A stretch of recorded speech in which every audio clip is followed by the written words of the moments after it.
वो दिन 23 जून सन 1985 का था, जब एयर इंडिया का कनिष्क विमान एयरिस हवाई क्षेत्र में उड़ान भर रहा था। उसमें 339 यात्री सवार थे, जिसमें 22 क्रू मेंबर्स भी थे। अचानक धमाका हुआ और सब बिखर गए। 329 लोगों की जान चली गई। जब मौके पे जांच पड़ताल की गई तो सिर्फ 132 के ही शव मिले।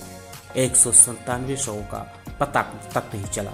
इस हादसे में नदिया के पार फिल्म में सचिन के बड़े भाई की भूमिका निभाने वाले इंदिरा ठाकुर भी शामिल थे। इस हादसे से जुड़े पंजाबी मूल के कनाडाई सिख नेता रिपुदमन सिंह मलिक की गुरुवार को कनाडा के सरे इलाके में गोली मारकर हत्या कर दी गई। रिपुदमन पर इस धमाके का केस लंबे समय तक कनाडा में चला था। हालांकि 2005 में कनाडा की कोर्ट ने उन्हें बरी कर दिया था।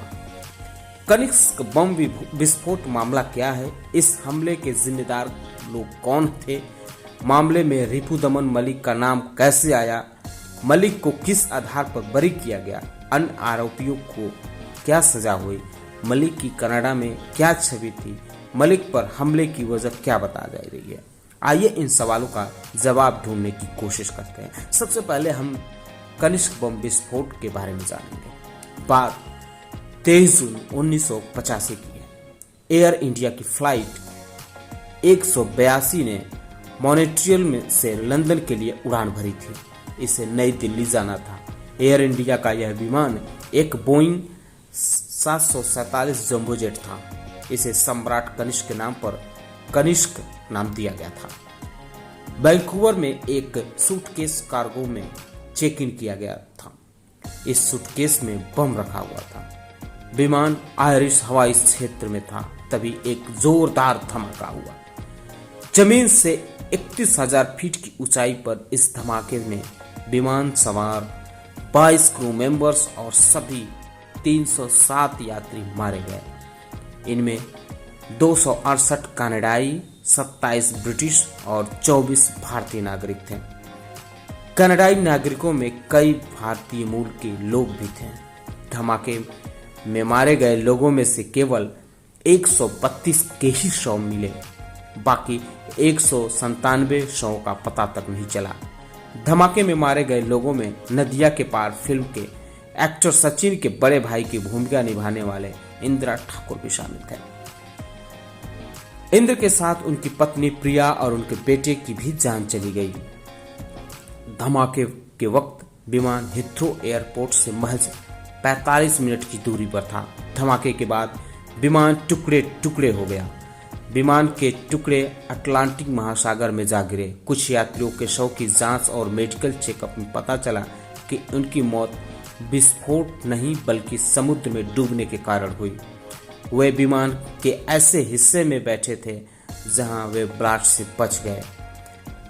इस बम धमाके के करीब 1 घंटे पहले जापान की राजधानी टोक्यो के नरिता एयरपोर्ट पर भी एक बैग में रखा बम फट गया था।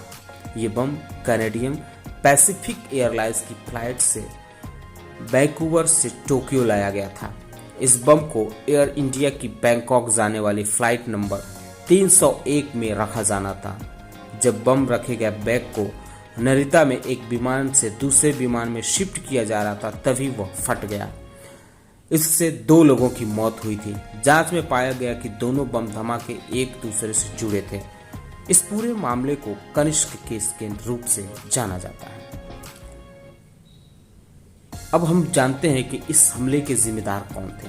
कनाडा और भारतीय जांच में पता चला कि इस बम धमाके की योजना बनाने का काम, उसका क्रियान्वयन कनाडा में रहने वाले सिख अलगाववादियों ने किया था। ये अलगाववादी पंजाब में सक्रिय उग्रवादियों के निर्देश पर काम कर रहे थे। जांचकर्ताओं ने बताया कि बम धमाकों को आतंकवादी समूह बब्बर खालसा ने ऑपरेशन ब्लू स्टार का बदला लेने के लिए अंजाम दिया था। इस बम धमाके के मामले में 3 लोग मुख्य आरोपी बनाए गए थे।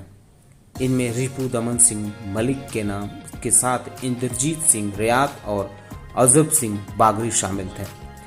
ये तीनों ही भारतीय मूल के कनाडाई नागरिक थे। इंटरनेशनल सिख यूथ फेडरेशन के सदस्य इंद्रजीत सिंह रियात को जांच के बाद दोषी पाया गया, उसे 15 साल की सजा हुई।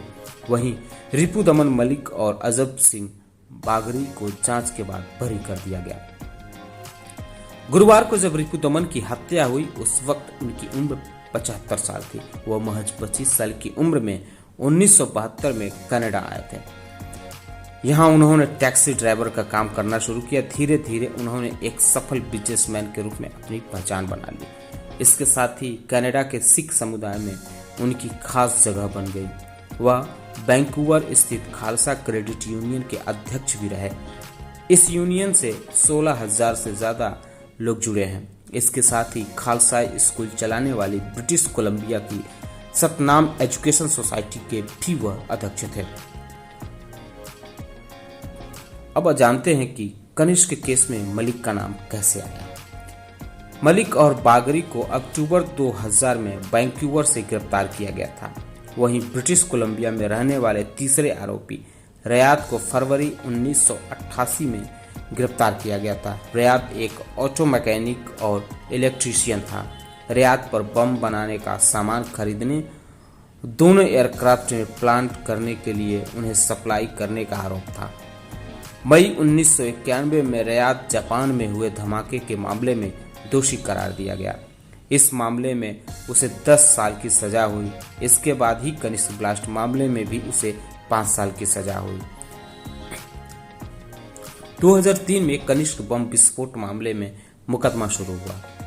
नलिता विस्फोट के लिए बम बनाने में अपनी भूमिका स्वीकारने के बाद रियात को मलिक और बागरी के खिलाफ अभियोजन पक्ष का गवाह बनाया गया। उस वक्त रियात जेल में 12 साल बिता चुका था। मामले की सुनवाई के दौरान अभियोजन पक्ष का गवाह बने रियात ने कहा कि उसे बमबारी की साजिश का विवरण याद नहीं, इसमें शामिल लोगों के नाम भी उसे याद नहीं। इसके बाद मलिक और बागरी को बरी कर दिया गया। वहीं झूठी गवाही देने के मामले में रियात को 9 साल की सजा हुई। रियात की गवाही के बाद 2005 तक कनाडा की जेल में बंद रहे मलिक और बागरी को बरी किया गया। कनिष्क बम धमाके में सजा पाने वाला रियात इकलौता शख्स है। हमले का शिकार हुए लोगों के परिजन आज भी मानते हैं कि मलिक और बागरी के मामले में अगर रियात ने झूठी गवाही नहीं दी होती तो उन्हें न्याय मिलता। रिपुदमन को गोली क्यों मारी गई, यह अभी साफ नहीं हो पाया है। रिपुदमन के परिवार वालों ने बताया कि जब वे कार से ऑफिस घर जा रहे थे तब उन पर हमला हुआ। रिपुदमन सिंह पहले खालिस्तान के हिमायती थे, लेकिन बाद में उनकी विचारधारा बदल गई थी। अंतिम समय तक वह सिख समुदाय के लोगों को अलगाववादी नेताओं से दूर रहने के लिए प्रेरित करते थे। रिपुदमन सिंह की हत्या कट्टरपंथियों द्वारा किए जाने की आशंका है। बताया जा रहा है कि वह खालिस्तान की विचारधारा से दूर होकर भारत सरकार के प्रति कनाडा के कट्टरपंथियों में अलग जगा रहे थे। रिपुदमन सिंह मलिक की श्री गुरु ग्रंथ साहिब जी की छपाई कर चर्चा में आए थे। रिपुदमन और बलवंत सिंह की ओर से प्रकाशित पावन स्वरूपों के मुद्दे पर कनाडा की सिख संगत में भारी रोष था। मामला श्री अकाल तख्त साहिब तक पहुंचा था। इस कारण रिपुदमन सिंह ने छपाई बंद कर दी थी और पावन स्वरूप शिरोमणि कमेटी को भी सौंप दिए थे।